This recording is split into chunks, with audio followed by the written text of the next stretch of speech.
frères et sœurs, bonjour chers amis. Eh bien, encore ce matin, nous sommes là rassemblés pour un petit moment, pour passer du bon temps devant le Seigneur. Et je compte vraiment sur le Saint-Esprit pour qu'il vous bénisse et qu'il vous donne eh bien, ce dont je vais parler et qu'il m'en donne aussi, c'est-à-dire le bon sens spirituel. C'est-à-dire ce bon sens qui est donné par la sagesse qui vient d'en haut. Alléluia. Et nous en avons besoin, surtout en ce moment où, comme le dernier message, je vous parlais de l'apostasie qui est en train de gangréner ce monde, de s'établir. Et l'apostasie donc est nommée dans la parole de Dieu. Et malheureusement, on s'en aperçoit même dans beaucoup d'églises qui ont quitté, je dirais, l'ancien chemin pour rejoindre un chemin où il y a ce mélange avec les méthodes du monde, avec tous ces managements, avec toutes ces nouvelles méthodes pour essayer d'attirer des gens à eux. Et malheureusement, il y a là ce phénomène religieux qui est là. Et si les serviteurs sont mal affermis et s'ils oublient la parole, eh bien, ceux qui seront là seront aussi mal affermis et ne seront pas assez fermes dans la vérité sur la parole de Dieu pour tenir bon dans ces temps qui se préparent. Il ne faut pas se laisser diriger vers les mauvais chemins. Et ça, c'est à nous, c'est notre responsabilité. C'est-à-dire que c'est l'Esprit de Dieu qui continue à nous mettre en garde. Et par manque de connaissances, parce que souvent, beaucoup de gens vont aux réunions, puis après ils n'ouvrent plus la Bible, ils ne cherchent pas à approfondir dans leur relation avec le Seigneur la connaissance, cette connaissance qui vient directement de notre communion avec le Seigneur, sur les écritures bibliques. Et c'est tragique, car Satan se sert de cette méconnaissance pour détruire les âmes mal fermées, qui pourtant sont appelées au salut. L'ennemi invisible, Satan, en profite et se déchaîne dans les églises en Jésus-Christ. N'oubliez pas, Jérémie le disait déjà au chapitre 4, verset 7, « Le lion s'élance de son taillis, le destructeur des nations, entre parenthèses Satan, est en marche. Il a quitté son lieu, entre parenthèses, parce qu'il sait qu'il n'en a plus pour longtemps, pour ravager ton pays. » Il est temps de réaliser de ce qui se passe aussi dans les églises, qui prénomment de Jésus-Christ. Il ne faut pas confondre religion et communion avec Dieu. La religion, n'oubliez pas, c'est une échelle un petit peu que les hommes ont créée pour essayer d'atteindre Dieu. Mais la véritable communion, c'est Dieu qui descend vers nous pour nous tendre à la main, pour nous changer, pour faire de nous des êtres nouveaux. Alors, 2 Corinthiens chapitre 4, verset 4, il dit ceux dont le Dieu de ce monde, Satan, l'invisible, a aveuglé l'esprit et obscurci l'intelligence à cause de quoi ? De leur incrédulité. C'est-à-dire il va se servir et il va faire grandir cette incrédulité et aussi cette incrédulité sur les combats contre l'esprit du mal et ce qui contribue à accepter même dans les églises des compromis. On ne peut pas, on ne peut pas être idolâtre et adorer le Seigneur en esprit et en vérité. On ne peut pas faire partie de secte ou de franc-maçonnerie et puis aller dans une église où on confesse la vérité. Non. Les arrangements, les changements, les accommodements avec l'esprit du monde, voulant faire leur volonté pour plaire au plus grand nombre, pour les attirer, et qui sont des gens en perte de vitesse spirituelle. Parce qu'après, ils brodent. On veut tout moderniser. On veut aller dans le sens du vent du monde. Moi, je veux vous parler du sens du vent de l'esprit.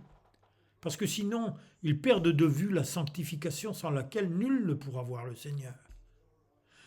Satan, l'invisible, veut les empêcher de voir briller dans toute la splendeur l'évangile de la gloire de Christ, image du Dieu vivant.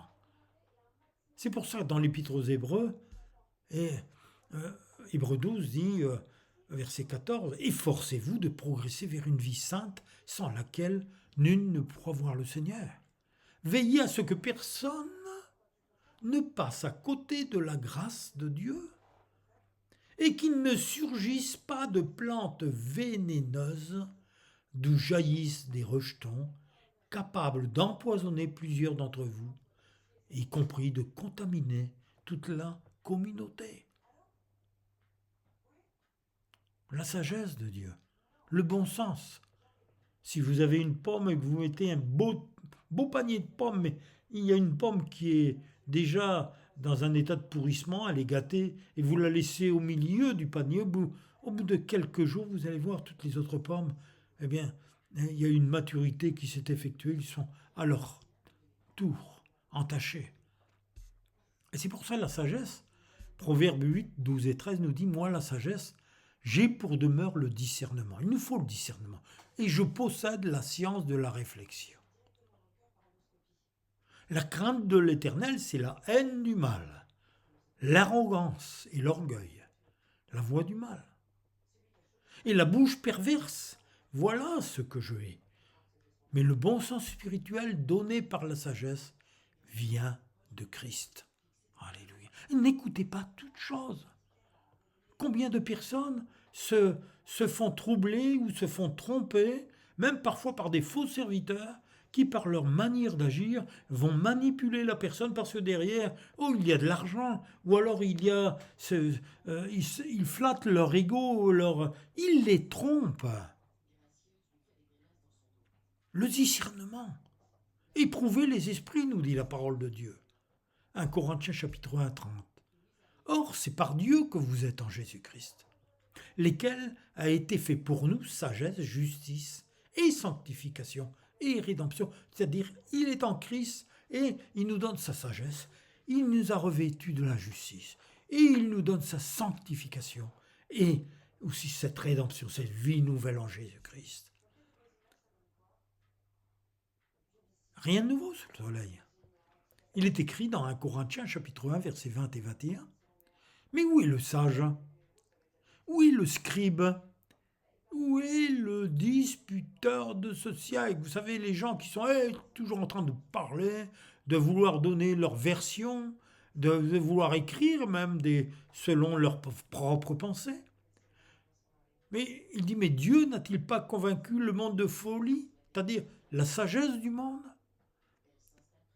Car puisque le monde, avec sa sagesse, n'a point connu Dieu dans la sagesse de Dieu, il a plu à Dieu de le sauver, de sauver les croyants par la folie de la prédication. Oui, la folie de la prédication. La croix, Jésus-Christ, sa mission, jusqu'au bout. Jésus qui fait connaître le Père, Jésus qui guérit, Jésus qui sauve, Jésus qui fait revenir des morts Lazare ou le fils de la veuve, Jésus qui chasse les démons, Jésus, et qui va mourir sur la croix pour donner sa vie pour le pécheur, pour payer le prix. Colossiens, chapitre 1, 19 et 20. Car Dieu, mais c'est lui qui l'a décidé, toute plénitude doit demeurer en Christ. On ne peut pas vivre une vie sans Christ. Jésus seul réconcilie l'univers avec Dieu. Messieurs les écologistes, écoutez ça. Jésus-Christ a réconcilié l'univers avec Dieu. Ce n'est plus des théories humaines, ce n'est plus des mensonges pour faire peur. Non, c'est Jésus qui réconcilie tout. L'ennemi est vaincu. Mais la nature aussi est revêtue, je dirais, de cette grâce, de cette gloire. Et les cieux et sur la terre. Dans les cieux et sur la terre. Dieu fait régner la paix par le sang que son Fils a versé sur la croix. Il n'y a pas d'autre moyen. Ni l'intimidation, ni tout ce que nous voyons, ni tous ces phénomènes de destruction, ni tous ces drones, ni toute cette guerre, ni tout... Non. La paix viendra par le sang que son Fils a versé sur la croix. Apocalypse chapitre 1 versets 5 et 6. Jésus-Christ le premier-né dans les morts est le prince des rois de la terre, à celui qui nous aime et qui nous a délivrés par son sang de nos péchés. Délivrés de nos péchés par son sang, et qui a fait de nous un royaume, c'est-à-dire des sacrificateurs pour Dieu son Père.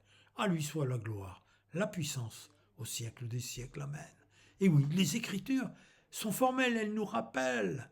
Et le Saint-Esprit nous rappelle, ils sont là, tous les deux, les Écritures et l'Esprit, sont là pour recevoir la sagesse dans eux. Ils nous la donnent. Et oui, 1 Corinthiens 2, versets 6 et 8. C'est pourtant bien une sagesse que nous enseignons parmi les hommes mûrs. Mais une sagesse qui n'est pas de ce temps, ni des chefs de ce temps, ni des philosophes, ni quoi que ce soit, qui sont voués à disparaître. Non, nous annonçons la sagesse de Dieu, mystérieuse et cachée. Celle que Dieu avant tous les temps avait préparée d'avance pour notre gloire. Cette sagesse, aucun des chefs de ce temps ne l'a connue, car s'il l'avait connue, il n'aurait pas crucifié le Seigneur de gloire. Et oui, tant de souffrances, tant de peines par la guerre. Regardez au Moyen-Orient, que ce soit en Ukraine, que ce soit dans beaucoup de pays. Tant de larmes à cause de conflits, de profits orgueilleux, de vouloir régner à tout prix. Et tout cela nous explique tout simplement que le cœur de l'homme n'a pas changé. Jérémie 17, versets 9 et 10. Il nous est dit que le cœur de l'homme est tortueux par-dessus tout et les méchants, qui peut le connaître? Mais moi, l'Éternel, j'éprouve le cœur, les sonde les reins, pour rendre à chacun selon ses voies et selon le fruit de ses œuvres. Dieu jugera. Dieu, par sa sagesse, par la sagesse que l'Esprit de Jésus nous communique, nous aide à traverser ces périodes stressantes et confuses qui secouent notre planète. Oui, par l'Esprit de Dieu. Écoutez, verset les Proverbes chapitre 3, 24 à 26. Il dit, quand tu te coucheras, tu n'éprouveras aucune crainte. Et ton sommeil sera paisible. Tu n'auras plus à redouter un désastre imprévu, ni la ruine qui ne manquera pas de fondre sur les méchants. Car l'Éternel sera ton assurance. Il gardera ton pied de tout piège. Alors, même si beaucoup de personnes sont prises dans cette tourmente, où les pensées sont ballottées comme les vagues de la mer, parfois même les enfants de Dieu, même dans l'Église, en Jésus-Christ, sont troublés par ces événements. Mais il faut savoir une chose encore, que celui qui donne la consolation, la sagesse, la force et l'Esprit de Dieu. Il nous faut savoir que, Proverbe 15.3, l'Éternel voit tout ce qui se passe en tout lieu. Il observe tous les hommes, méchants et bons. Et dans Ésaïe, il dira encore, voici les nations sont pour Dieu comme la goutte d'eau tombant d'un seau, ou comme un grain de sable sur le plateau de la balance. Ah, d'accord, un peu. Il dit, voici les îles et les régions côtières, Dieu les soulève comme de la poussière. Toutes les nations, ses yeux, sont comme rien. Elles ont pour lui la valeur du néant et vanité. Ne le savez-vous pas? Ne l'avez-vous pas entendu? Cela ne vous a-t-il pas été déclaré dès le commencement? N'avez-vous pas compris la fondation du monde? Or, pour Dieu qui siège sur son trône, au-dessus du cercle de la terre, et ses habitants sont pareils à des sauterelles. Il a tendu le ciel comme une toile. Il l'a déployé comme une tente pour l'habiter. Levez bien haut les yeux et regardez. Qui a créé les astres? Celui qui a fait marcher leurs armées en bon ordre, qui les convoque tous, les nommant par leur nom. Et grâce à sa grande puissance et à sa surforce, pas un ne fait défaut, regardez. Mais ceux qui comptent sur l'Éternel renouvellent leur force. Ils prennent leur envol comme de jeunes aigles, sans se lasser. Ils courent, ils marchent, en avant, et ne s'épuisent pas. Psaume 56, versets 4 et 5. Encore une vitamine, si vous y a encore un peu de crainte dans votre cœur. Écoutez, quand je suis dans la crainte, en toi, je me confie. Je me glorifierai en Dieu, en sa parole. Je me confie en Dieu. Je ne crains rien. Je le proclame de ma bouche. Que peut me faire des hommes? Et dans les moments que nous vivons, nous avons besoin de demander cette sagesse, ce bon sens qui vient d'en haut, afin d'apaiser les tempêtes de nos cœurs. Et cela tout simplement, comme disait Jacques 1, 5 à 8, si quelqu'un de vous manque de sagesse, qu'il la demande à Dieu, qui la lui donnera, car il donne à tous généreusement et sans faire de reproche. Mais il faut cependant qu'il la demande avec foi et sans douter. Car celui qui doute ressemble aux vagues de la mer, agité, soulevé par le vent. Qu'un tel homme ne s'imagine pas obtenir quoi que ce soit du Seigneur. Pourquoi? Parce que son cœur est partagé, il est inconstant dans toutes ses entreprises. Alors, encore une fois, avec foi, la foi, c'est le dépôt que le Saint-Esprit a mis dans notre cœur. Avec foi, ça veut dire sans douter. Il n'est pas question d'un simple effort humain, mais de cette foi qui se construit progressivement au travers de notre relation vivante avec notre Dieu et Seigneur Jésus-Christ. Cette foi grandit et devient de plus en plus ferme lorsque nous nous nourrissons de ce que Dieu dit, de sa parole, de ses paroles de sagesse qui sont vivantes, qui éclairent notre pensée et sans cesse nous apprennent à nous reposer sur ses promesses. C'est pourquoi Paul disait dans Romains chapitre 10, verset 17, eh bien la foi, elle vient de ce que l'on entend. Et de ce que l'on entend vient de la parole de Christ. Et ce que l'on entend vient de la parole de Christ. Alors quand je la lis et que je la médite et que je la garde vivante dans mon cœur, ma foi est stabilisée et sa sagesse me communique sa paix, en me montrant la voie à suivre, en libérant la puissance de Dieu en moi pour garder cette vie nouvelle, cette vie d'obéissance où l'évangile conduit par sa parole. Alléluia. Même s'il y a des épreuves, ne l'oublions pas, Romains 8, 28. Nous savons du reste que toute chose concourt au bien de ceux qui aiment Dieu et de ceux qui sont appelés par son dessein. Alors, les épreuves que nous traversons sont aussi permises pour nous faire grandir. Elles nous invitent à affermir notre confiance en Dieu. Notre confiance en Dieu. Et à garder sa paix et sa joie que donne le Saint-Esprit par les Écritures. Oui, mes amis, mes frères, mes sœurs, Satan, dans l'invisible, essaye de dominer sur la pensée des hommes. Alors, je ne fais que répéter la parole de Dieu. Pierre 4, verset 12. Mais bien-aimés, ne soyez pas surpris comme d'une chose étrange qui vous arrive, de la fournaise qui est au milieu de vous pour vous éprouver. Et Pierre, encore une fois, dira ça au chapitre 5, 8 à 10. Alors ne vous laissez pas distraire, soyez vigilants. Votre adversaire, le diable, rôde autour de vous comme un lion rugissant. Il cherche quelqu'un qui se laissera dévorer. Qui se laissera dévorer. Mais résistez-lui en demeurant ferme dans votre foi. Non, Satan. Car vous savez que vos frères dispersés à travers le monde connaissent les mêmes souffrances. Mais quand vous aurez souffert un peu de temps, Dieu, l'auteur de toute grâce, qui vous a appelé à connaître sa gloire éternelle dans l'union à Jésus-Christ, vous rétablira lui-même. Il vous affermira, vous fortifiera et vous rendra inébranlable. Alors, la seule pensée de vouloir désobéir à la parole de Dieu, c'est cela qui devrait nous faire peur. Parce que si on est tombé dans ce piège, ou avant que l'épreuve arrive, il faut nous repentir de notre folie. Psaume 107, versets 10 à 17. D'autres vivaient dans une ombre mortelle, enchaînés dans la misère et les fers, pour avoir bravé les ordres de Dieu, méprisé les desseins du Très-Haut.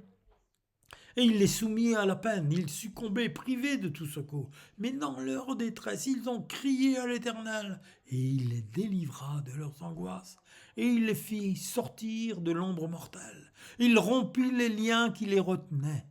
Qu'il loue donc l'Éternel pour son amour et pour ses miracles en faveur des hommes. Parce qu'il a brisé les portes de bronze et il a rompu les verrous de fer. Même les insensés qui vivaient dans le péché, toutes sortes de péchés horribles, qui s'étaient rendus malheureux par leur propre faute. Même tout aliment répugnait à leur bouche, ils approchaient des portes de la mort. Mais dans leur détresse, ils ont crié à l'Éternel, et il les délivra de leur angoisse. Écoutez bien, il envoya sa parole, et il les guérit, et il les fit échapper de la tombe.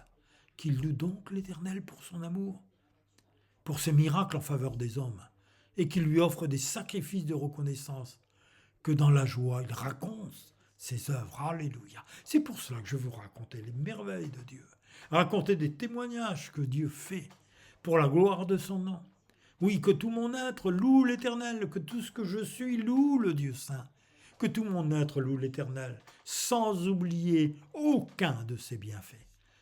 Parce que c'est lui qui pardonne de tous tes péchés, c'est lui qui te guérit de toute maladie, c'est lui qui t'arrache de la tombe, c'est lui qui te couronne de tendresse et d'amour, et qui te comble de bonheur tout au long de ton existence. Et ta jeunesse, comme l'aigle, prendra un nouvel essor. L'Éternel intervient pour redresser les torts, il défend les droits de tous les opprimés. Amen. Merci Seigneur. Gloire à ton nom, Seigneur. Oh Jésus, tu es notre Sauveur, Seigneur. Oh, merci, Seigneur. Merci parce que tu veux que tous les hommes soient sauvés et parviennent à la connaissance de la vérité. Merci, Seigneur, parce qu'il y a un seul Dieu, et de même il y a un seul médiateur entre Dieu et les hommes, un homme, Jésus-Christ, qui a offert sa vie en rançon pour tous. Tel est le témoignage qui a été rendu au moment voulu. Oh, merci, Seigneur. Gloire à ton nom, Seigneur. Oui, Seigneur, je veux croire, Seigneur, que ce qui se passe pour sagesse dans ce monde est une folie aux yeux de Dieu. Et comme il est écrit en effet, il prend les sages à leur propre piège. Et encore le Seigneur connaît les pensées des sages. Elles ne sont que du vent. Merci, Seigneur. Parce que comme Paul, Seigneur, nous voulons dire, Seigneur, que ton enseignement, que la prédication ne repose pas sur des discours persuasifs de la sagesse, mais sur une action manifeste de la puissance de l'Esprit. Ainsi, votre foi a été fondée non sur la sagesse humaine, mais bien sur la puissance de Dieu. Oh, merci Seigneur. Oh, merci Seigneur, parce que cette sagesse, Seigneur, que nous annonçons, fait partie de ce que l'œil n'a point vu, de ce que l'oreille n'a pas entendu, donc de ce que l'imagination de l'homme n'aurait jamais soupçonné, et que Dieu pourtant tient en réserve pour tous ceux qui l'aiment. Or c'est à nous, merci Seigneur, que Dieu a révélé ce secret par le Saint-Esprit. En effet, l'Esprit peut tout examiner, même les plans de Dieu les plus profondément cachés. Alors merci Seigneur Jésus pour la sagesse que tu nous communiques par ton amour. Merci pour ce trésor divin, pour que nous puissions vivre pour ta seule gloire, toi glorifié en nous, Seigneur. Merci pour ta parole qui nous pénètre et devient vivante en nous. Merci pour ta paix. Merci pour le brouillard qui se lève de nos vies et pour ton soleil de justice qui rayonne sur nos cœurs. Comme tu l'as dit, Seigneur, mais pour vous qui craignez mon nom, se lèvera le soleil de la justice et la guérison sera sous ses ailes. Seigneur, bénis, Seigneur, guéris, romps les verrous de fer, les portes de fer, au nom de Jésus. Que la guérison, Seigneur, qui est sous tes ailes, à ce moment précis, Seigneur, guéris ceux qui sont malades. À notre Dieu soit la gloire, l'honneur, la force et la puissance. Que ton règne descende sur la terre et que ta volonté soit faite. Amen.